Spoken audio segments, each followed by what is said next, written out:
আব্বা কোথায় চলে গেল আব্বা? আব্বা গো, চোখ খুলো আব্বা। আব্বা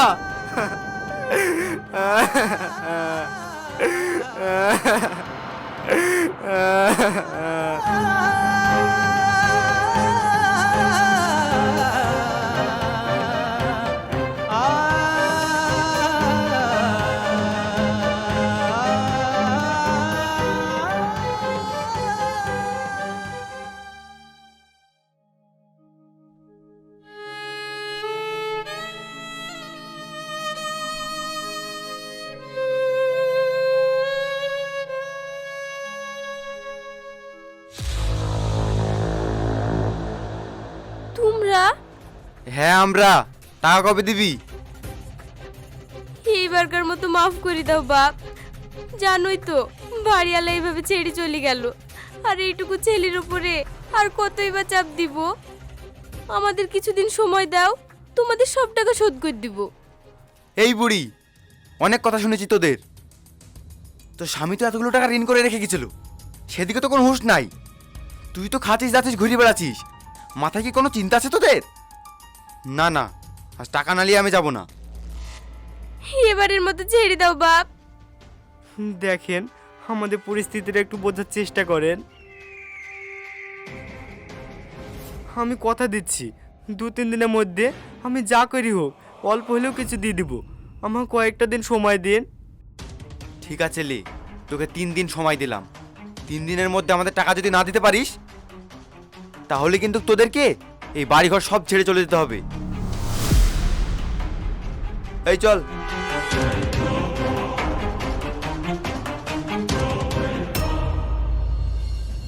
এখন আমরা কি করব বাবু? আমার তো মাথায় কিচ্ছু আসছে না। এখন কি আমাদের শেষ সম্বল বাড়িটুকু আমাদেরকে হারাতে হবে?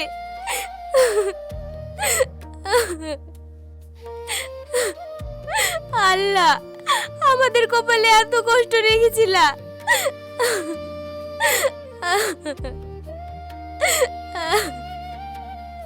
তুমি কোনো চিন্তা করো না মা, আমি যতদিন বেঁচে আছি তোমাকে এই ভিটি আর হতে দেব না মা। তুই এইটুকু বয়সে কি করবি বাপ? তোকে নিয়ে আমার খুব চিন্তা। আমাদের যে টুকটুকিটা আছে ওইটা বিক্রি করে দিই। ওটা বিক্রি করে যা পয়সা পাবো সেটা দিয়ে ওদেরকে শান্ত করি। তারপর আমি বিদেশে চলে যাব। তারপরে আস্তে আস্তে ওদের সব টাকা শোধ করে দেব। কিন্তু বাপ, আর কোনো কিন্তু না মা, আমাদের কাছে আর কোনো উপায় নেই।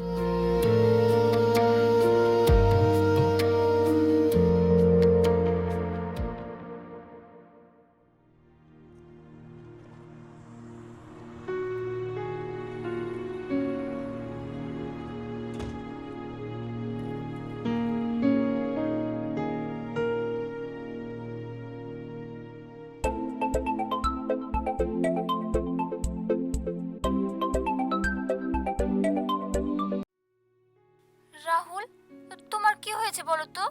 তুমি সেদিন ওইভাবে চলে গেলে, আর আমি ফোন করলেও ফোন তুলো না। কি হয়েছে তোমার? এমন করছো কেন আমার সাথে? কি হলো? কথা বলছো না? তুমি কি শুনতে পাচ্ছ না আমি কি বলছি? না, পরে ফোন করব, এখন রাখছি। না, তোমার সঙ্গে আমার কথা আছে। তুমি এইভাবে ফোন রাখতে পারো না। আমি তোমার সঙ্গে দেখা করব। তুমি কোথায় আছো বলো। শাবনাম, আমি কোনো কথা শুনতে চাই না। দেখা করব। কোথায় আছো তাই বলো। নতিডাঙ্গা বাজারে আছি।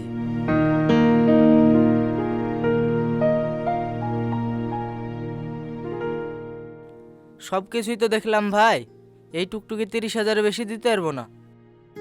সবই বুঝতে পারছি, আমার টুকটুকি তো সবই ভালো আছে। আমি দরকারের জন্য বিক্রি করছি। 40,000 টাকা দিয়েন। 30,000 টাকার 1 টাকাও বেশি দিতে পারবো না। ঠিক আছে, দিন।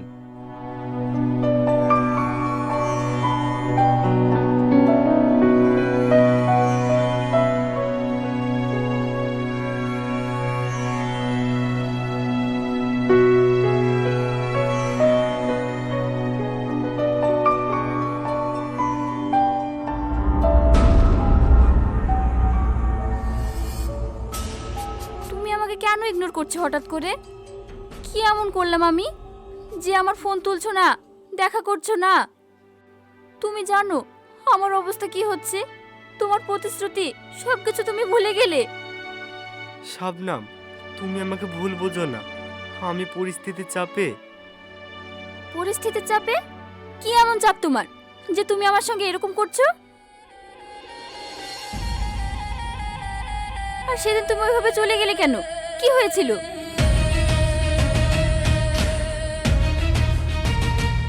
শাবনাম, সেদিন আমার আব্বা মারা গেছিল। কি?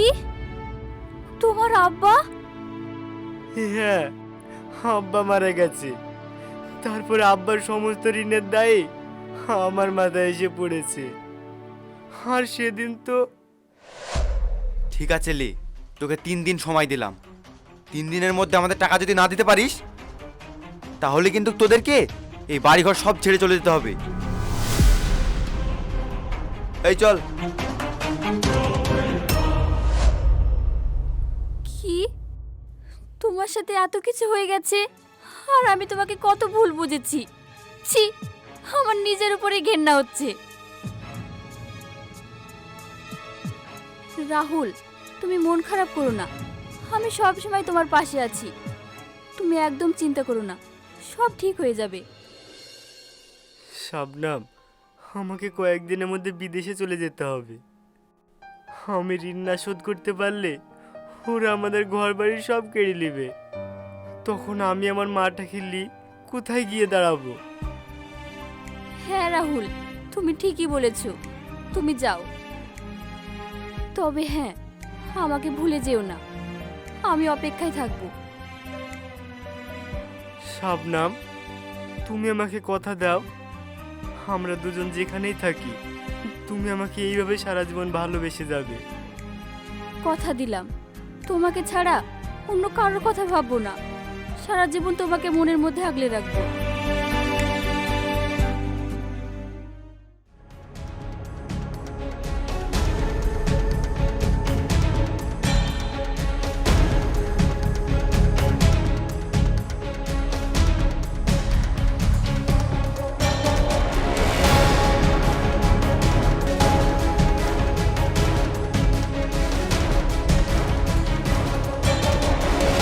ওর এত বড় সাহস! ও আমার মেয়ে হয়ে লুকিয়ে লুকিয়ে প্রেম করে বেড়াচ্ছে। ও আসুক আজ বাড়িতে, ওকে দেখাচ্ছি।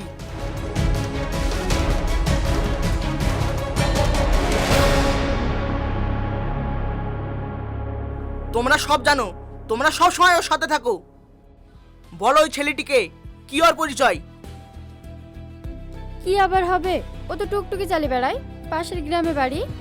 ওদের আবার ঘর বাড়ি কিছু আছে নাকি?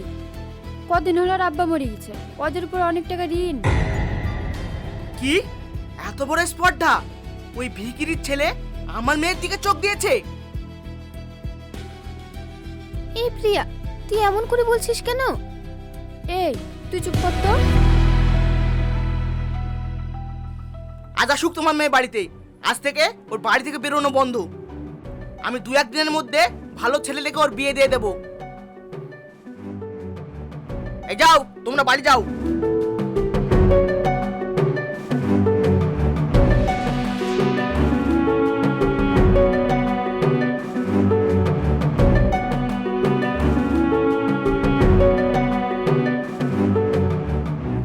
এই নাও জল।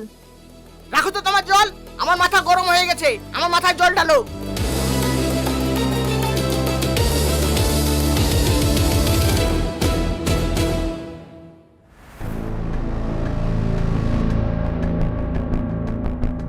দাঁড়াও, কোথায় ছিলে তুমি এতক্ষণ ধরে? আব্বু, তুমি এইভাবে কথা বলছো কেন?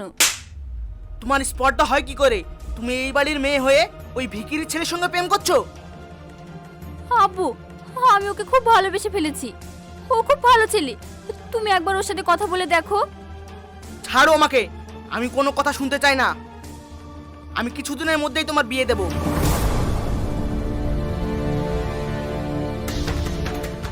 না না আব্বু, না, আমি রাহুলকে ছাড়া কাউকে বিয়ে করব না।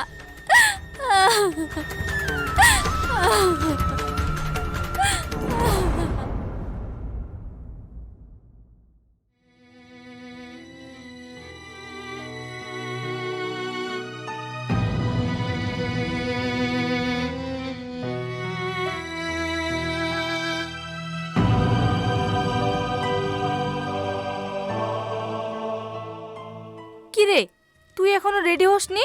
ওরা সবাই এসে বসে আছে যে। মা, আমি বিয়ে করব না। আমি রাহুলকে খুব ভালোবাসি। তুমি আব্বুকে বোঝাও না মা, একটু বোঝাও।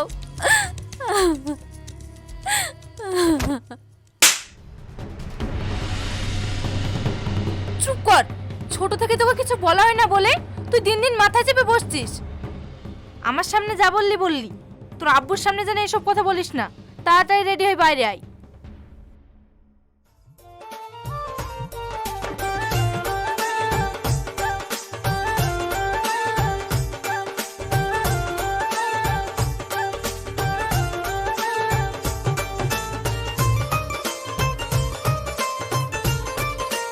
ওই তো আমার একমাত্র মেয়ে চলে এসেছে।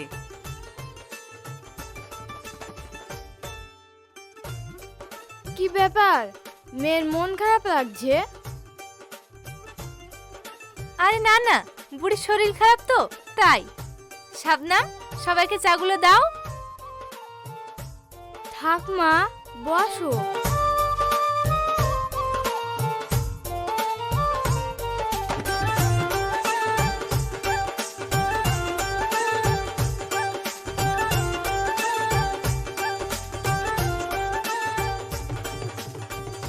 মেয়ে আমাদের খুব পছন্দ ভাই, তাহলে বিয়ের দিনটা ঠিক করি। হ্যাঁ হ্যাঁ ভাই, অবশ্যই। সামনে শুক্রবারে তাহলে বিয়ের দিনটা সেরে ফেলি। তাই হোক।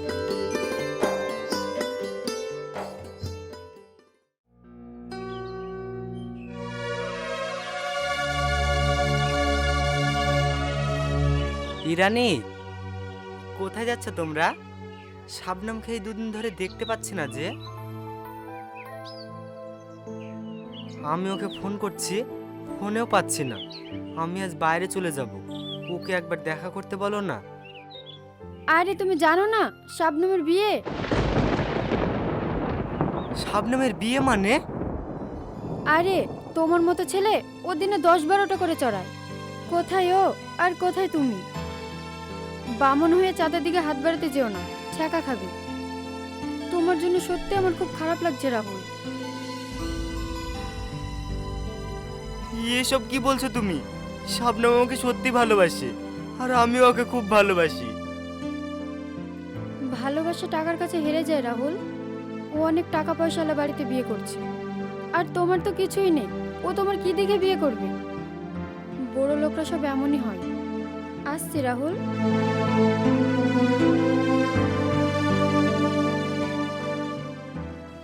আমার শাবনাম অন্য কারো হয়ে যাবে? ওরা আমাকে দিয়া প্রতিশ্রুতি, ভালোবাসা সব মিথ্যা ছিল। আজ আমি গরিব বলে, আমার কাছে টাকা নেই বলে আমি আমার ভালোবাসাকেও হারিয়ে ফেললাম। কেন কেন তুমি আমার ভালোবাসা নিয়ে মিথ্যা অভিনয় করলে? কেন শাবনাম, কেন?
কেঁদো না, যেটা হয়ে গেছে সেটাকে তো আর আমরা ঠিক করতে পারবো না। তবে সব কিছু ভুলে আমাদেরকে এগিয়ে যেতে হবে। আমাকে বিশ্বাস করতে পারো, আমি কখনো তোমার মনে আঘাত আসতে দেব না। এই লাল শাড়ি পরিয়ে যখন তোমাকে বউ করে এনেছি, তখন এই রঙিন লাল শাড়ির মতো তোমার জীবনও রঙিন করে রাখবো। তবে তোমায় জোর করে না, যেই দিন তুমি তোমার অতীত ভুলে স্বেচ্ছায় আমাকে আপন করে নেবে, সেই দিনের অপেক্ষায় থাকলাম।